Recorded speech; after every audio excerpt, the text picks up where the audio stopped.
రూపమై వెలసినావు, విస్తరించిన ఆత్మ విలయముందగనించి రుద్ర రూపంబును అవతరించి సాక్షాత్కరంబుగా ప్రత్యక్షమునరించి పరమ పదమును చూపు పరమ పురుష బ్రహ్మ విష్ణు రుద్రాది రూపుడైనావు.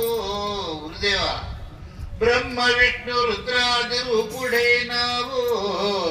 రూపులేనట్టి వాడ శిష్యులను బ్రోచి రక్షణ విమోక్షము సంగో పరబ్రహ్మమేవో సమరసానంద అచల గురు చక్రవర్తి.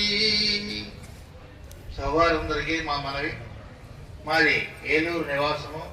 మా గురుదేవులు శ్రీ అవధూత గారి శిష్యులైనటువంటి బోధానంద సత్యారామూర్తి గారి యొక్క శిష్యులు సమరసానంద అచల గురు చక్రవర్తి వారు ఈరోజు ఈ యొక్క మహాసభ ఏర్పాటు చేసి ఈ యొక్క తిరుతూరి రాములు గారి యొక్క సంకల్పం ఈ చుట్టుపక్కల అంతా కూడా ఈ నిజాన్ని తెలుసుకోవాలి.